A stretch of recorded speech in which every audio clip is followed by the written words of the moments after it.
Good morning, everyone. Welcome, everyone, to this online service of the Universalist Unitarian Church of Halifax. My name is Norm Horofker, and I'm the proud minister of this loving and supportive congregation. There are days when it's an absolute joy to lead this congregation, days of celebration. And then there are days like today when we're still in shock and isolation. There's not much that I can say or do to ease the pain you're feeling, but I hope this service in its entirety will help you all just a little. So as noted, I serve as the minister of this congregation. Jessica Friesen is our music director. Marie-Claude Leroux is our director of religious exploration. And John Piccolo is our volunteer technician. And other members of the congregation and two special guests will be participating in the service today. Thank you, everyone. Before we begin the service, I have just a few announcements. First, if you're not already receiving notifications from the church and you'd like to receive updates on our activities and services, please send an email to minister@uuch.ca and we'll get you on the list.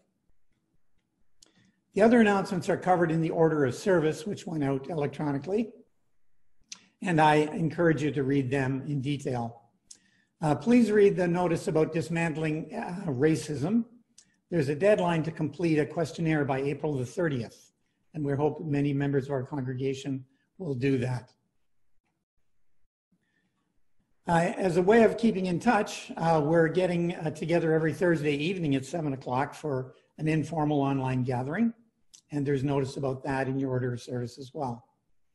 And then finally, the deadline for submissions for our May newsletter has been extended one day to Tuesday, April the 28th. And you know what? I would appreciate getting anything early or start setting up the newsletter.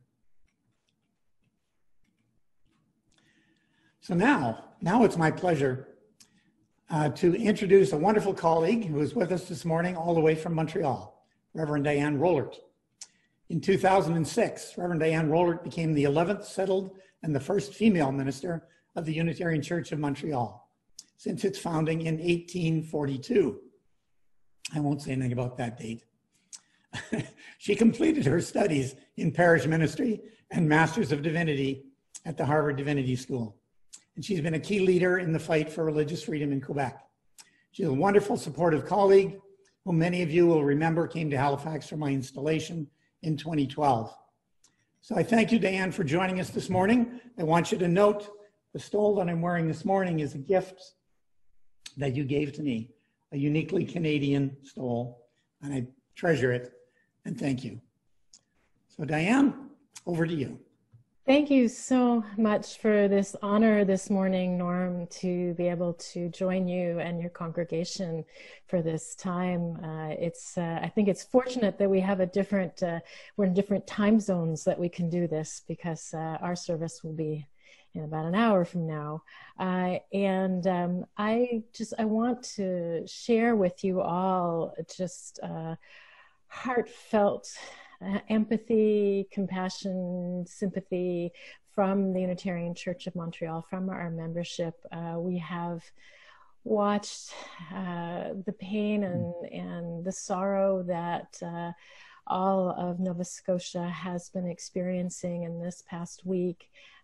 It just truly breaks our hearts to see what you have been through, how incomprehensible this all is, for that sense of peace and that sense of security that you normally have in all your communities in Nova Scotia. To suddenly find all of that broken is just tremendously painful. We in Montreal have, over the years, unfortunately, have had several mass shootings, and we still continue to grieve and remember those days, even with the many years that have gone by.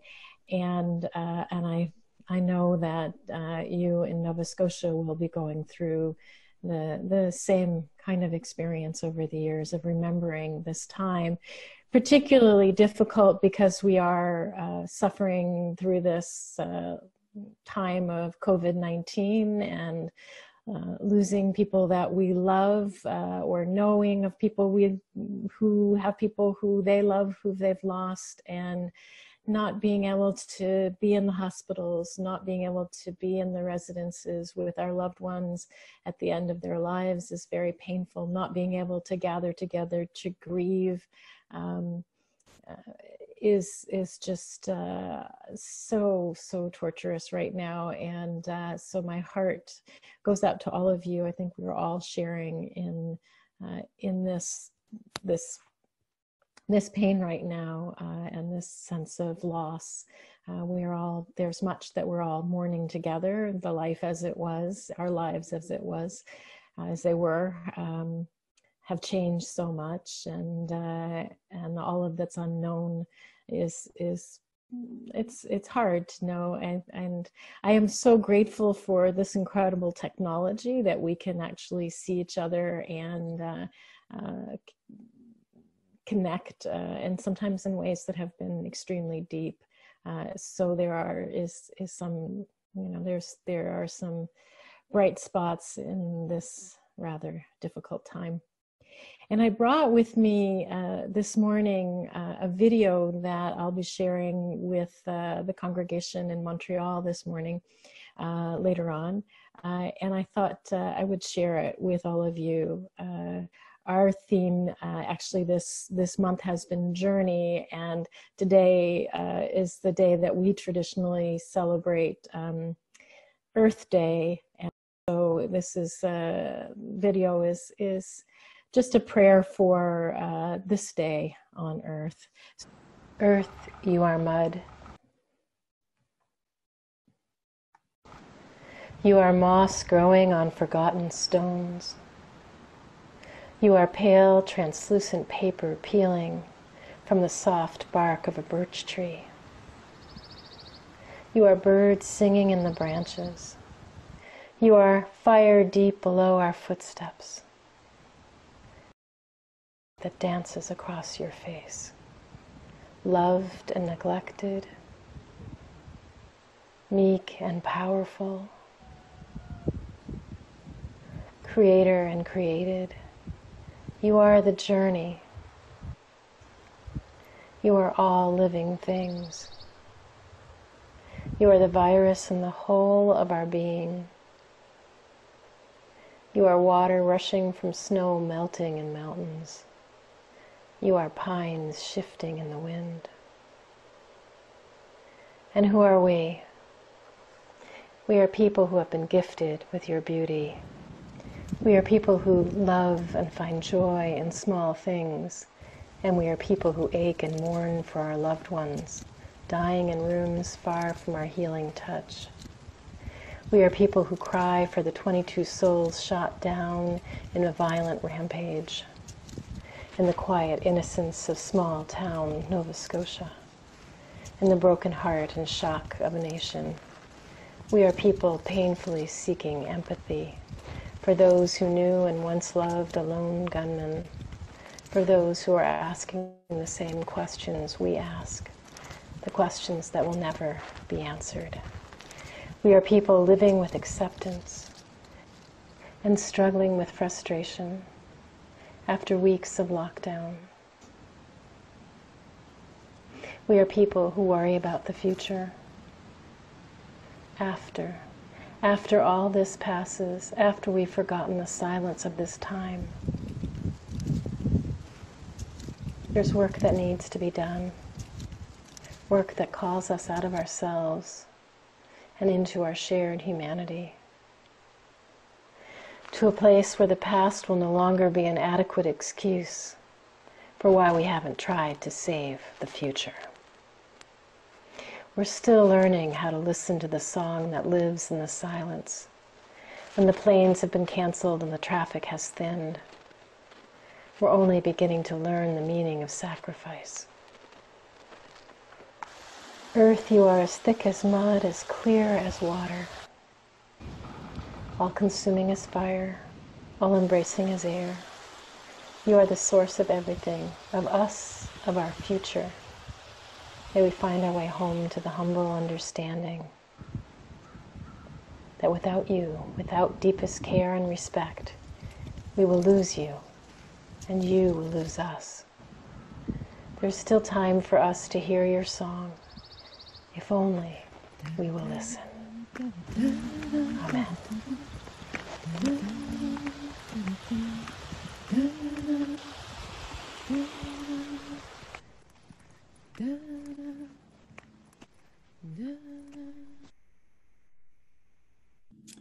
Thank you, Diane. I know you have your own service starting shortly, and we'll let you go now with our sincere thanks. My pleasure. Thank you so much, and our hearts are with you. And all of the congregation in Montreal sends their love and best wishes. So now Jessica will lead us in some in-gathering music, and that's very appropriate for these times. Jessica, over to you.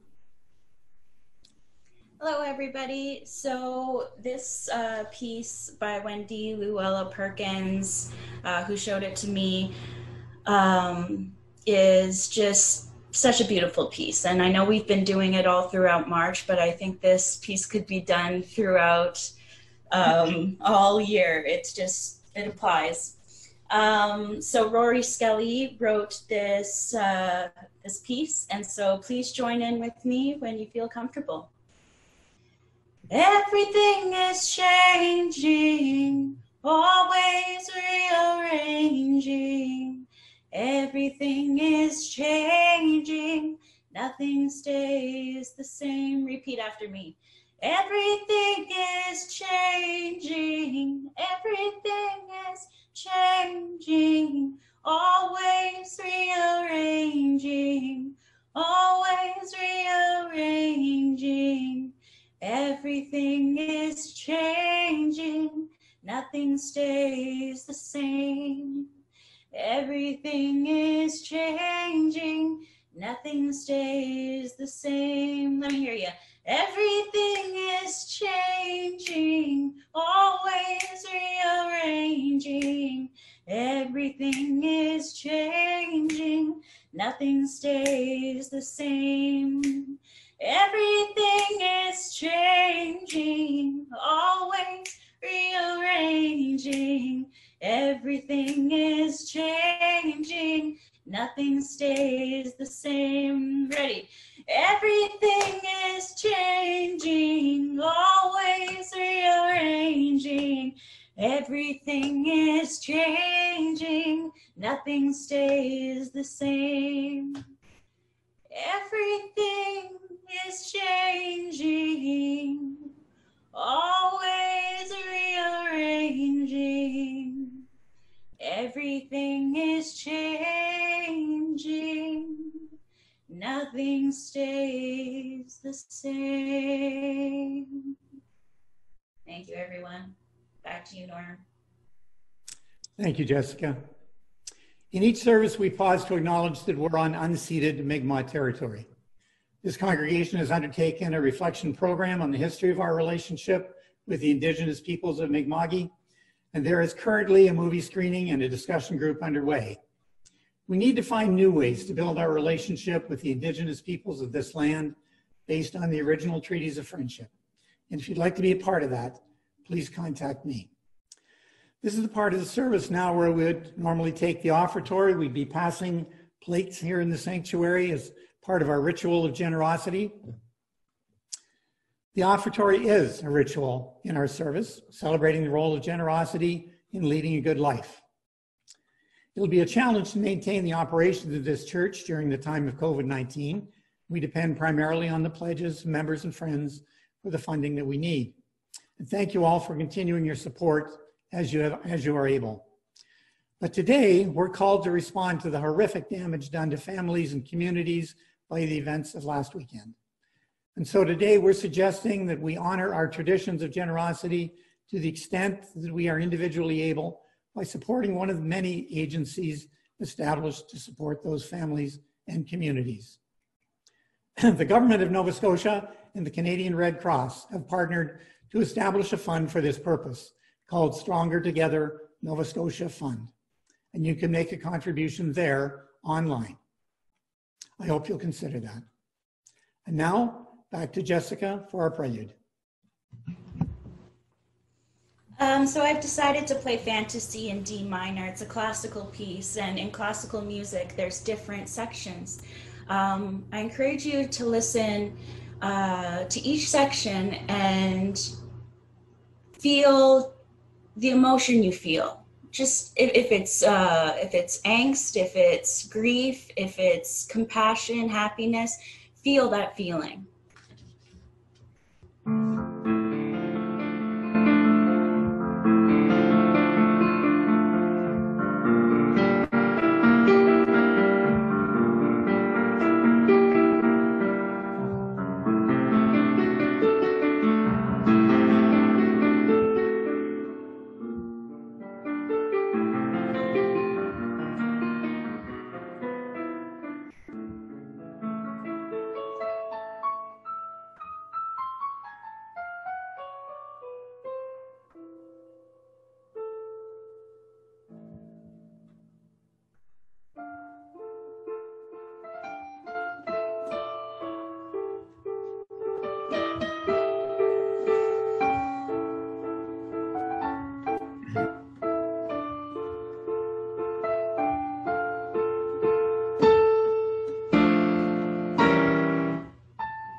Back to you, Norm.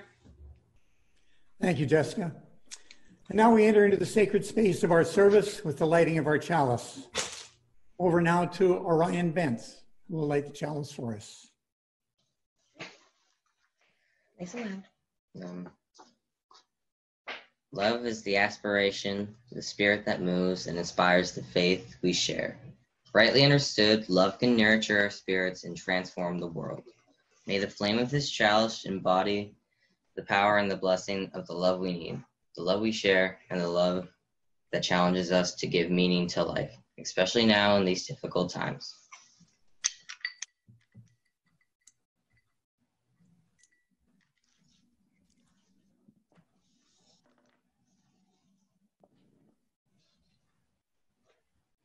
Thank you, Orion. And now I'll light the chalice in our sanctuary.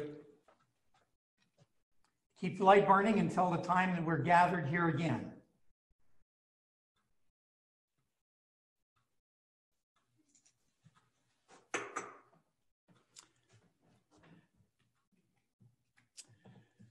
So later in the service, we'll be talking about what is real and what is not real.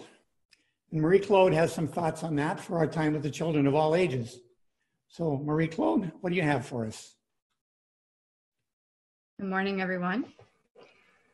Today we're going to play with optical illusions. On occasion, I'll be asking you questions, and you can participate by answering using the chat function in Zoom. Your chat button should be at the bottom of the screen, and it looks like a speech bubble. If you click on the speech bubble, a window will open to type in your answers. Now, shared on the screen, in this illusion, would you say that the lines are crooked? What would you see? In fact, the lines in this image are actually all straight. When you look at an optical illusion, you may think that you're seeing things, such as a curved line that's actually straight, or a still image that looks like it's moving. When you stare at these circles, do they look like they're moving to you? Sometimes if you move your head a little bit, you'll get more of the effect. but it is in fact a still image. Do you wonder if your eyes are playing tricks on you? In this illusion, try to count the grayish black circles on the white lines. If you stare at the screen, how many do you see?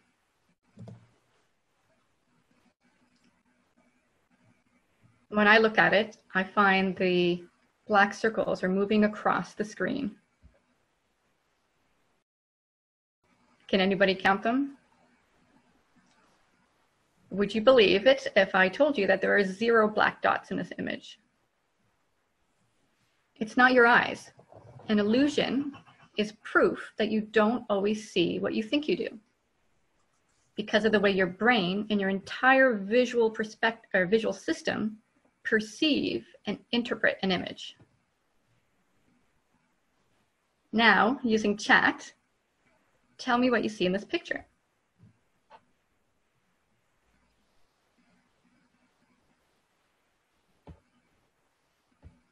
Does anyone see something specific in this image? Someone said caterpillar or a bunch of birds. When I first saw this, I thought caterpillar. It was on a smaller screen. But they are in fact birds on a branch. And really, when you look at it, you can see the birds. But I can picture a few caterpillars that look that way. What do you think of this next picture? Can you tell me what you see in this slide?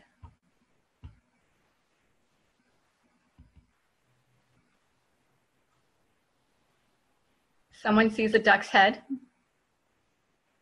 Does everyone see a duck's head? Does anyone see something different?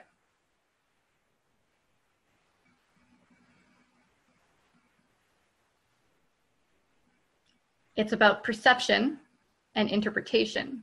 When I first saw this image, all I could see was a rabbit, until I read that it was an illusion to look like a rabbit or a duck. Once you convinced yourself that what you saw was a duck or a rabbit, was it challenging to make yourself see the other option? Or was hearing the second option a way of shifting your perspective? Does the shift open yourself up to new possibilities? In this illusion, we see a gradient. Would you believe that the horizontal gray bar in the center is actually the same shade throughout? We rely on our human senses to gauge reality, but they are limited. Is something real, or is it an illusion? Is it possible, or is it impossible?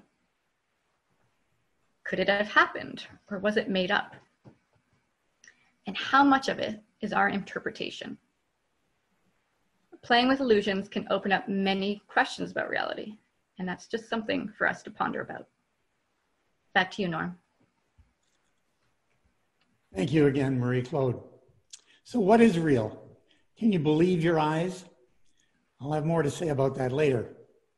Right now, I invite Jessica to lead us in the opening hymn. It's a hymn that we don't sing very often, but the words are perfect for this service. Jessica? Yes, so we've never sang this hymn before. It's called Knowledge. Knowledge, they say, drives wonder from the world. They say it's still, though all the dust's ablaze, with marvels at their feet, while Newton's law foretell that knowledge one day shall be song.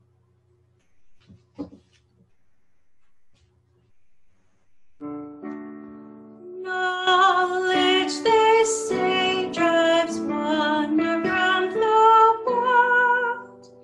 They say it's still, though all the dust ablaze, with marvels at their feet, while Newton's law foretells that knowledge one day shall be song.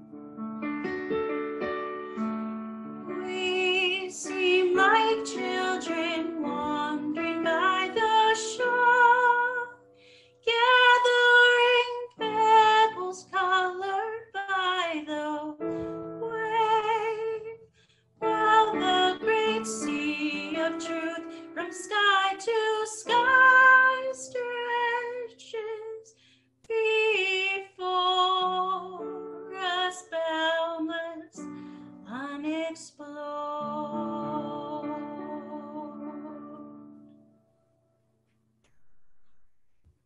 to you, Norm. We take this special time now to reflect on our joys and sorrows. This is a sacred time in our service. It's a time set apart to honor the many sorrows and the many joys the congregation are living, and to acknowledge the mutual support of our community. Today, we are all, each in our own way, trying to cope with the horrendous events of last weekend. I want to light a candle now for all of those affected by that event. And as I do so, I can find no better words than the last stanzas of the poem written by Sherry Fitch. She wrote, "I wish I had answers, child. I wish all this wasn't so. There are impossible things, child, and I can't bear for you to know. So it hurts like this, my child, when you are scared and confused. Even if we are not together, together let us cry. Yes, there is still so much love, and because we love, we cry."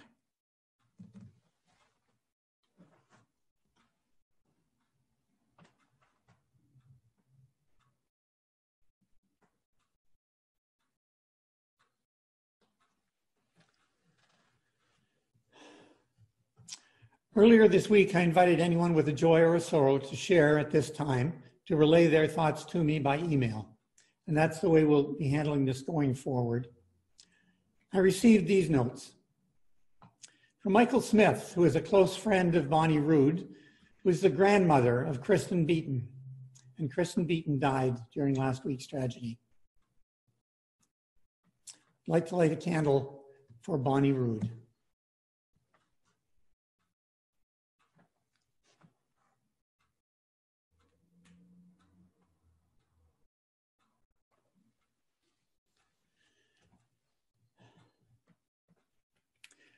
We got the news this week from Amy Moonshadow that Mary McIntosh, her mother, had died of cancer on April the 23rd.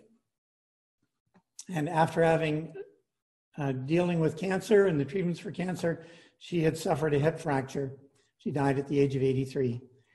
Amy and her brother were with her when she died, which is a blessing. That was, I'm so glad the hospital allowed that. Amy is back now in Halifax and appreciates our thoughts and prayers this morning.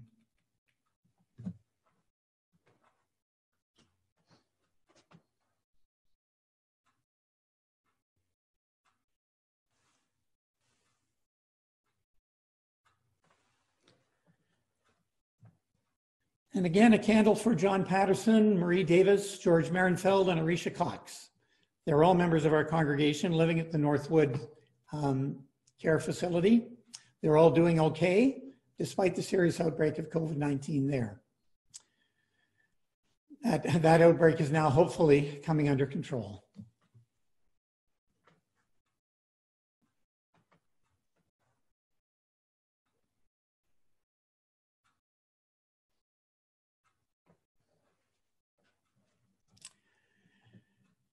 And a candle today for Glenda Butt, who remains in hospital. I spoke with her husband, Franklin, yesterday, and he asked me to pass along his deep gratitude for the support of our community. He has appreciated the food that has been delivered to his door. A candle for Glenda.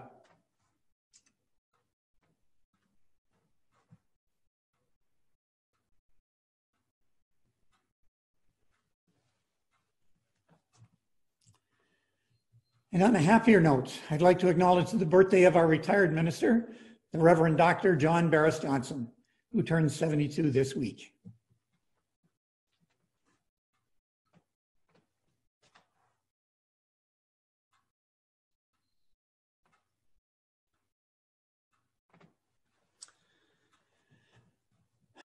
When we stop the live streaming on YouTube and before the coffee hour begins, I'll invite anyone to share a joy or sorrow if they would like to do so.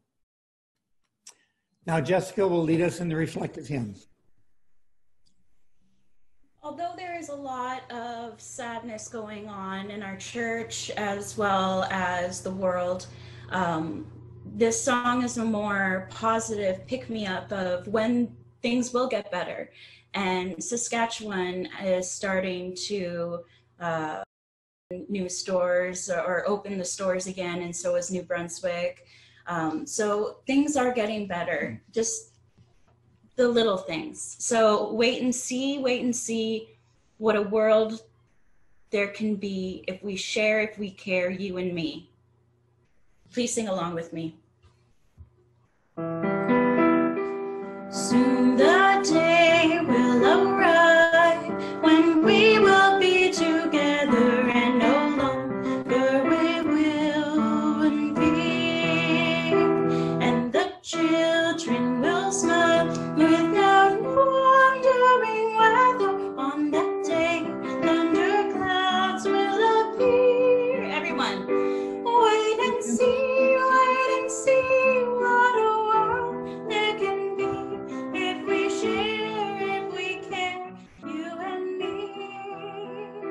Wait and see what a world this can be if we share, if we care, you and me. Some have dreamed, some have died to make a bright tomorrow, and our vision remains in our hearts. Now the torch must be passed with a new hope and sorrow, and the promise to make a new start. Wait and see what a world there can be if we share, if we care, you and me. Wait and see what a world there can be if we share, if we care, you and me.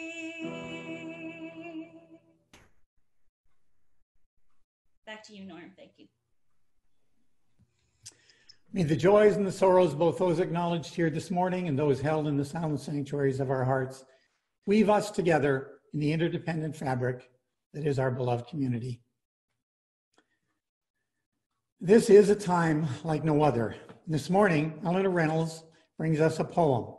Eleanor is a passionate advocate for our planet Earth, and this poem links that passion with our present crisis. Good morning.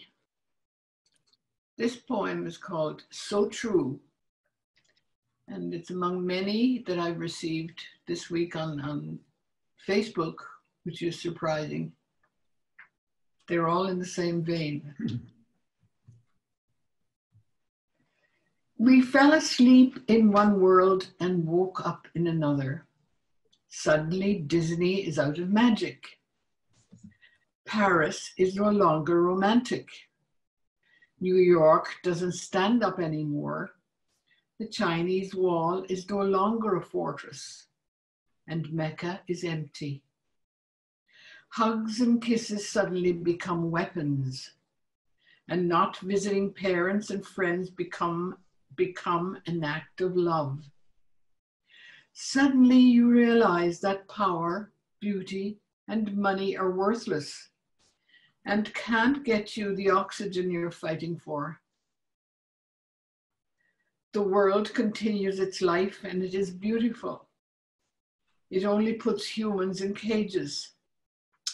I think it's sending us a message.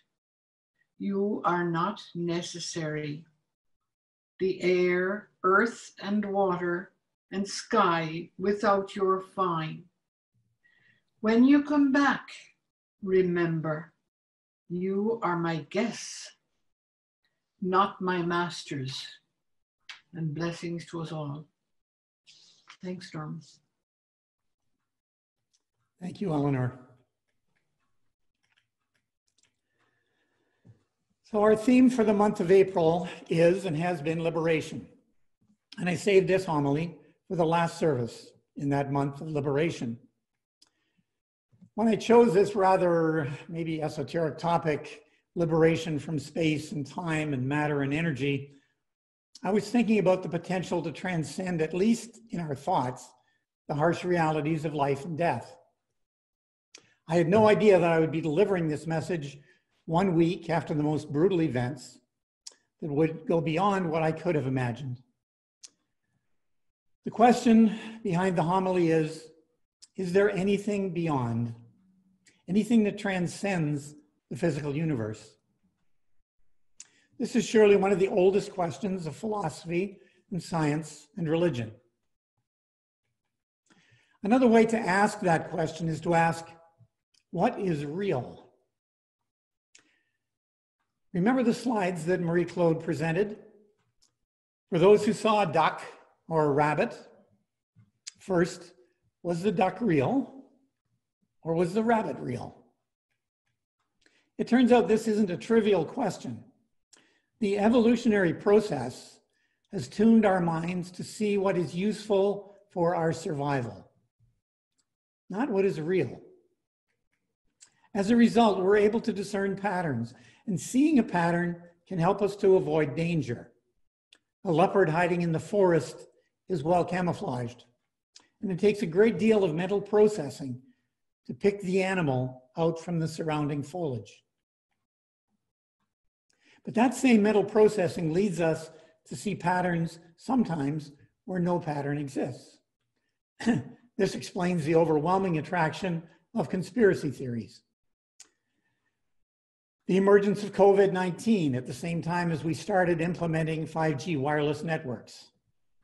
Coincidence? Well, of course it's coincidence. But some see a pattern. Evolution has shaped our brain to perceive those things that help us to survive, not necessarily what is real. In the last couple of 100 years, we've discovered that what we thought was solid material, this lectern here, for example, is made up almost entirely of empty space.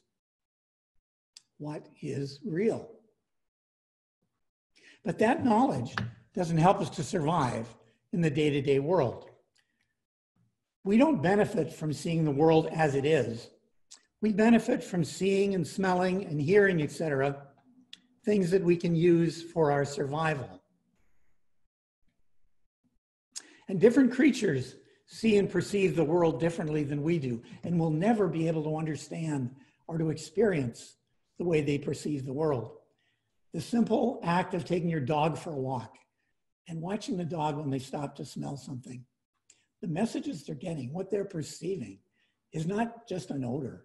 They're perceiving something that we can never perceive. So the fact that we cannot perceive anything beyond our senses, beyond what our senses can detect, doesn't mean that there is nothing else out there. There are some scientists who maintain that there is nothing beyond the physical world. They're actually in a minority position today. I'll explain that. Of course, even those who would claim that there is nothing beyond the physical world still have an amazingly mysterious universe to explore. The consequences of an infinite universe, which is what they're telling us we live in. The possibility of multiple or even infinite multiple universes. Black holes, quantum entanglement, and so on. Even the physical world is enough. But for many scientists, the physical world as we presently know it is not enough to explain human experience. Some of you may be familiar with the name Roger Penrose. He's now 89 years old, and he's still a brilliant mathematician and physicist. He is the emeritus professor at Oxford University, among many other things. And what I'm about to relate is gathered from his work. Just one fun fact. Going back to Marie-Claude's presentation on optical illusions, Roger Penrose, along with his father, popularized what is now known as the Penrose triangle, an apparently three-dimensional object that can be drawn but cannot exist. I'm going to share that with you now. I didn't tell John I was going to do this, but I'm going to do it anyway.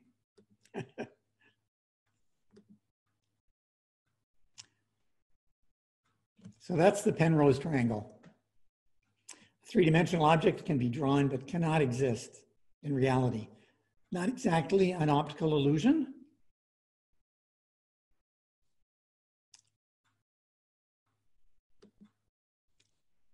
but something to think about what is real. That can't be real in our universe. So Roger Penrose postulates that there are three realms of reality that pose three great interconnected puzzles. The first realm of existence is the physical world. And in the last couple of hundred years, human beings have determined that the physical universe is in fact infinitely mysterious. The more layers of the onion that we peel back, the more complicated the universe gets. As we examine the universe on smaller and smaller scales, it literally disappears before our eyes.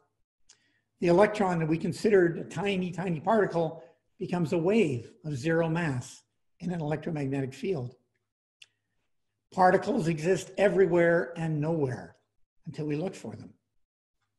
And it's not that they were hidden, they just didn't exist at any location until we looked for them. As scientists delve deeper into the nature of the physical universe, they find that it can only be described in mathematical formulas and in probabilities. And here's a quote from the English physicist and mathematician James Jeans. The stream of knowledge is heading towards a non-mechanical reality. The universe begins to look more like a great thought than like a machine. Mind no longer appears to be an accidental intruder into the realm of matter. We ought rather hail it as the creator and the governor of the realm of matter. Written by a serious mathematician and a physicist. There is a mysterious link between our consciousness and the material world. So the realm of the physical world is mystery number one. Exploring mystery number one leads us to mystery number two. Roger Penrose and many others claim that there is another realm beyond the physical world, the world of mathematics. Mathematics doesn't exist in time or space. It is eternal and it is indestructible. It is foundational and essential. Mathematics appears to exist entirely independent of the physical world, and yet it is essential to explain the physical world. One of the features of mathematics is that it is a huge field of logically consistent ideas, processes, and laws. Most of mathematics has no practical application. Whole extensive fields of mathematical inquiry are entirely unrelated to any known physical process. They're just ideas or laws or interesting Platonic constructs. Beautiful and true, but with no physical parallel. But you can't create any math that you want. There are inviolable constraints. It's amazing that once in a while, one of these totally esoteric ideas is found to explain something in the real world. They talk about the spooky ability of mathematicians to arrive at a place before the physicists. The realm of mathematics is huge, much bigger than is needed to explain the physical universe as we know it. Music, in its essence, is one small aspect of the mathematical world. Music exists just like differential calculus in a realm outside the physical world. And that takes me to mystery number three. The human brain, the mind, consciousness, is able to develop and understand the mathematics that seem to govern the universe. Why would a brain that evolved to survive in the physical world of forests and savannas have the capability to discover the complicated, esoteric mathematics that explains the first few microseconds of the creation of the universe 14 billion years ago? We don't have an explanation for the functioning of the human brain, for the things that make us human, for consciousness, or for free will. Both of those are outside the realm of science. Roger Penrose has postulated that the processes that govern consciousness and free will must somehow be related to quantum mechanics, which is the fundamental basis of the physical world. But quantum mechanics only has its discernible effects on very small scales. So he's postulated that tiny microtubules, submicroscopic, within each of our cells might be the place where consciousness arises. Their structure is small enough that quantum mechanical principles could actually come to play. So in this vast physical universe of gas and rocks and space, consciousness arises only in a very tiny part of that universe, and only when the components are arranged in a very precise manner within our brains. 3 realms and 3 mysteries. First, the physical world, infinitely large, that provides for and contains as a tiny subset the location of our consciousness. The vast universe of material and consciousness arises in a very specialized and organized thing we call the human brain at a submicroscopic level. The physical world gives birth to the conscious world, the world that creates the emotions of love and compassion, and all of our philosophies and all the attempts we make to give meaning to our lives. And one small part of that consciousness is the realm of mathematics. And yet that realm itself is infinite. The realm of consciousness gives birth to the ability to apprehend the mathematical world, a huge world of esoterics and subtle and complex relationships between concepts of laws and rules. And that vast realm has one tiny section that seems to govern all that we know about the physical world. Is there a place beyond the physical world? And can you go there? I hope this brief exploration has taken you away from the concerns of COVID-19, even for a moment, and from the grief of the senseless killings that we've witnessed. Yes, there is liberation beyond time and space and matter and energy. Anyone who gets lost in a good book, the mental world, or gets swept away with beautiful music, the mathematical world, knows that. Part of my role as your minister is to hold open that space for mystery, the place for humility in the face of this amazing experience of life. May you find refuge just enjoying the mysterious qualities of our existence. There is more here than meets the eye. May it be so, and amen. And now Jessica will introduce our special guest musician.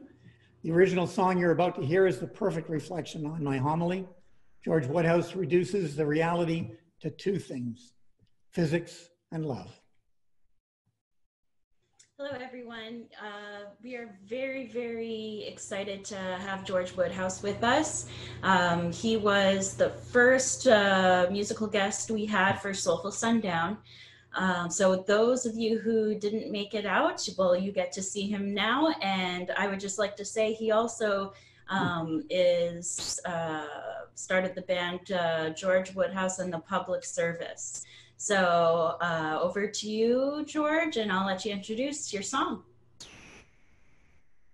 Hey, everybody in there. I think there's about 43 participants on Zoom and maybe more on YouTube. It's just amazing that we can all be together this morning. And thank you, Norm, and thank you, Jessica, for the invitation to join and to bring a song to what really does feel like a healing process and a contemplation that is a little easier to access these days when we have more time and space on our hands, perhaps. So I'll leave you with this song. It's called Physics and Love, and the chorus is what I like to call sing-alongable. So if you wish, you are very much invited to join. But don't unmute yourselves or everything's gonna go off the tracks.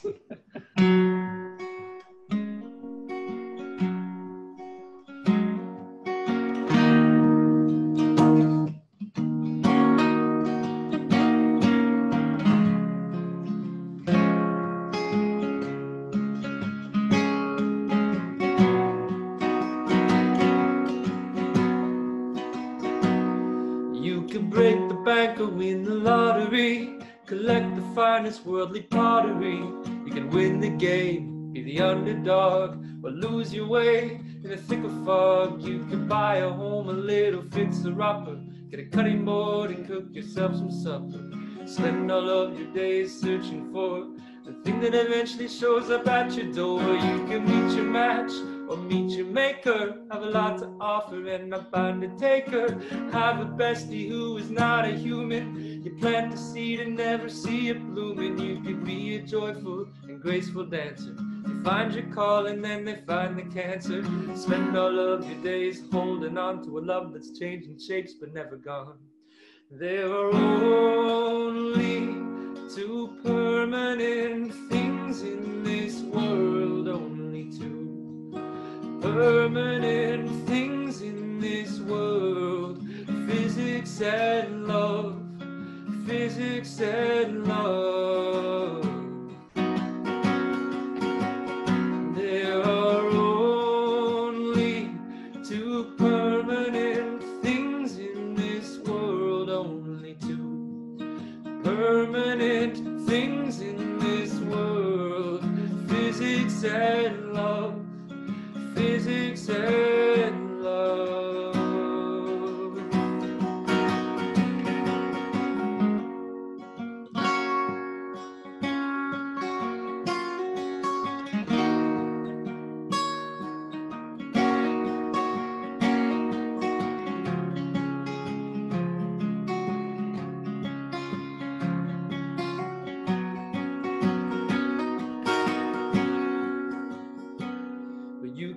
Slugger, stuck in a slump, or you feel a mountain when you hit a bump. But when the light is lit and you catch a glimpse of the path you're walking where you've strayed since, you could orbit like a little asteroid. You feel like you're floating in a void. You get so lost that you nearly taste it, enough to make you wish you never chased it. Then you reach a distant point of apogee, the farthest point that you could ever be from the candle that your fear has flickered out.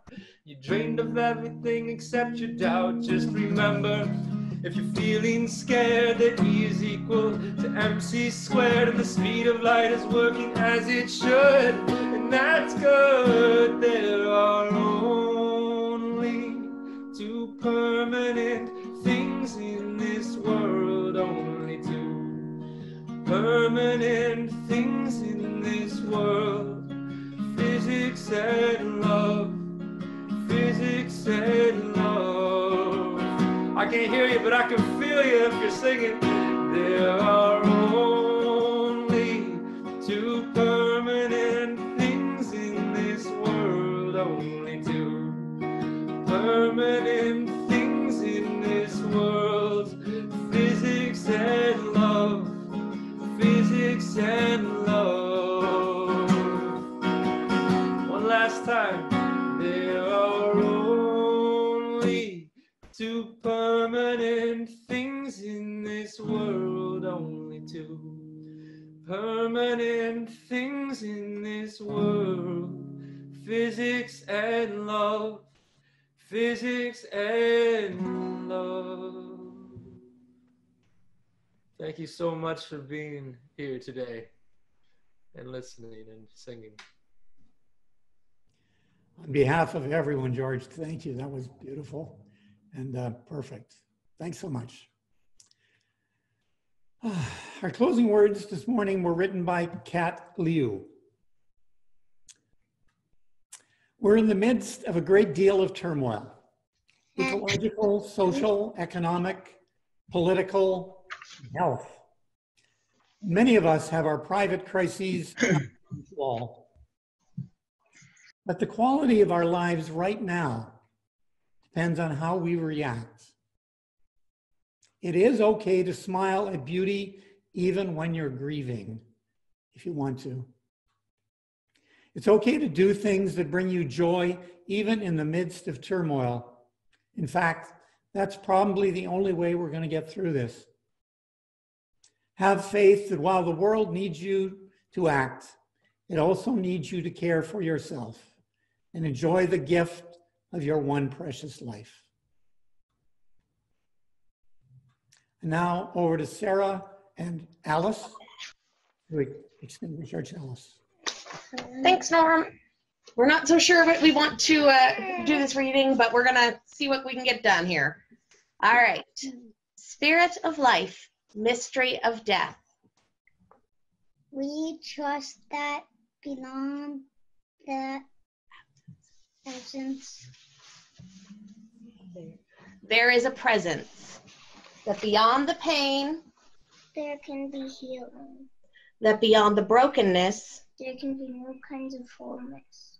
that beyond the silence, There may be the understanding. and that beyond the understanding, There's love. ready? 1, 2, 3. Blow it.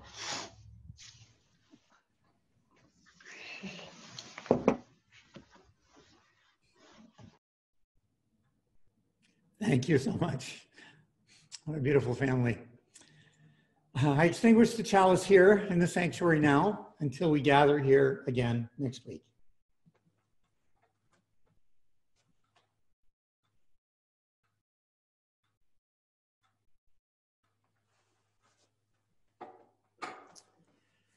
And I'll leave the candles of joys and concerns burning. And now Jessica has a special closing hymn for us. I want to hear you all sing loud and proud. Farewell to Nova Scotia. It's been played throughout Canada. Maybe you saw on Facebook, they showed it in Banff, I believe. They were playing it on the bells. I've seen people on videos playing it on bagpipes. So if you are born and bred Nova Scotian, or if you've lived here for a little while like me, please sing along.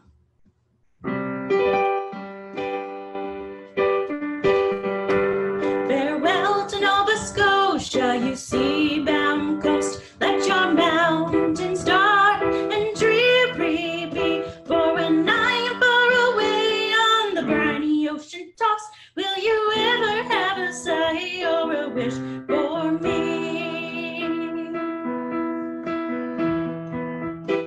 The sun was setting in the west. The birds were singing on every tree. All nature seemed inclined for to rest, but still there was no rest for me. Come on, ready? Farewell to Nova Scotia, ye sea-bound coast. Let your mountains dark and dreary be. For when I am far away on the briny ocean tossed, will you ever have a sign or a wish for me? I grieve to leave my native land. Oh, I grieve to leave my comrades all, and my parents whom I held so dear, and my bonny, bonny lass I do adore. Come on, help me out. Ready? Farewell to Nova Scotia, ye sea-bound coast. Let your mountains dark and dreary be. For when I am far away on the briny ocean tossed, will you ever heave a sigh or a wish for me? I want you to sing that again. Come on, ready? Farewell to Nova Scotia, ye sea-bound coast. Let your mountains dark and dreary be. For when I am far away on the briny ocean tossed, will you ever heave a sigh or a wish for me? Thank you, everyone. That was amazing. I can hear you from here. Back to you, Norm.